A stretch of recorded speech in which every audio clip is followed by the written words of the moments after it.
Hey guys, so this is a Camaro, third gen Camaro LS conversion project.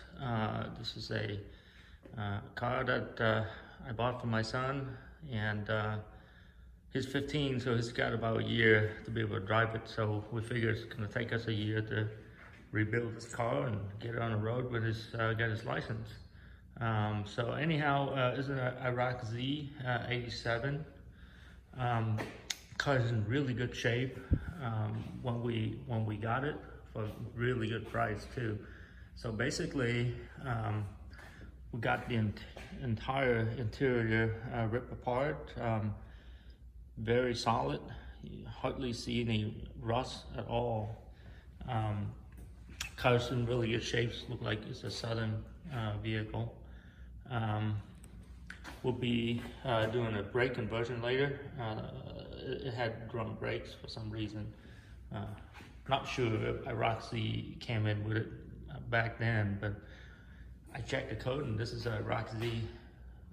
So apparently it came with drum brakes in the rear as part of an option, I think. Anyhow, you know, we pretty much took the suspension apart because we want to build this car right, which we found there's a lot of defective parts in this car. It's been there for so long. Suspension is kind of falling apart.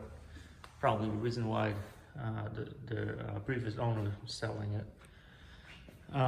The engine, we pulled the old engine out. It was running when we pull it out. Matter of fact, it's sitting right over here. Don't worry about this Toyota cover, but this was the engine.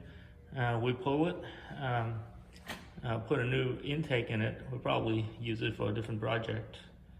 We painted it and kind of just leave it there for now.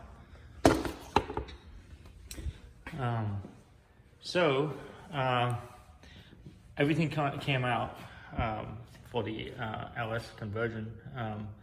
So we are gonna paint this entire engine bay, but first we want to get the LS in there and see how everything is situated. And it came in real nicely. Thankfully, we have a real nice shop to work in. You can see that we have a hoist system that hooked up to the ceiling, and picked the engine up, pushed the car in, and dropped it in. This is probably a 10-minute job to get the engine situated. So what we found is that the engine mount that they provided you doesn't exactly fit the holes in the cross member. So we got it real close, but the bolt doesn't fit, and it put a lot of stress on the mount. So what we did was we just tack weld it in its natural sitting position. That way you're not taking any stress on it, and I don't feel like opening up the holes and then it's become too big and it's unstable. So this side is offset a little bit more.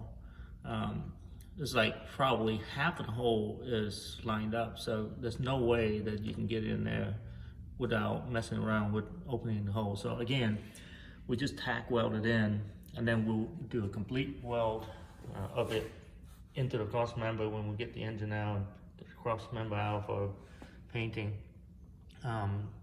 So this is LS3, LS1 5.3. From a Chevy truck, and as you can see, the intake is pretty high up, so there's no way that we can have this on a stock hood. And the whole point of this conversion is to have it so nobody knows that there is a conversion under there, make it a nice little sleeper. So we have to go with an LS6 or some kind of lower intake to get it to fit in the hood.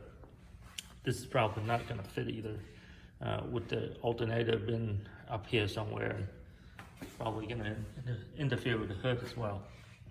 So we're looking to that.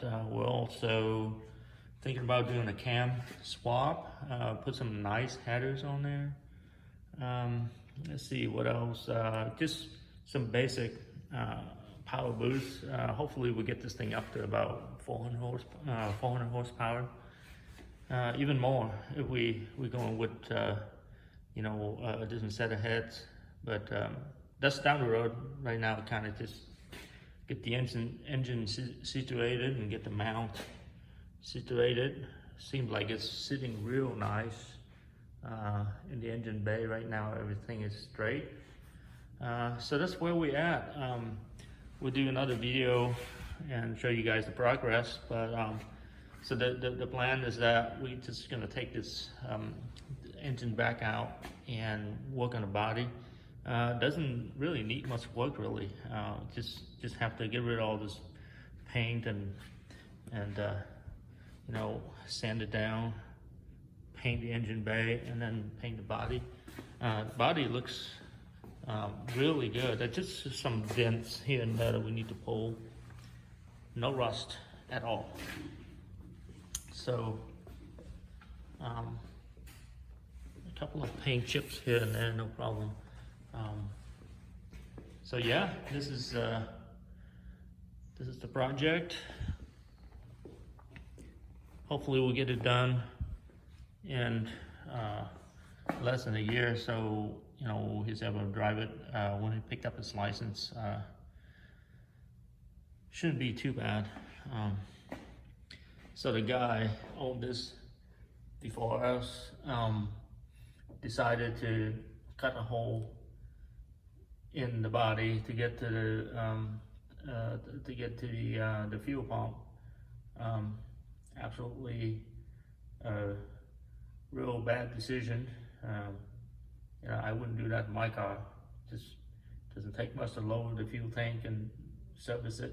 But anyhow, that's what they did. So we're gonna have to fill it back up and do it right. Gotta get rid of all these wires in here. Seems like it's age. And we also found that there's several places where wires been, you know, exposed. This car is pretty much a safety hazard, whoever owned it before. But we're gonna get it right. We're gonna build this thing right. And it's gonna look like a brand new vehicle by the time we're done with it, with the LS sitting in there. So, well, stay tuned. We'll do another video update when we make some progress. Thank you.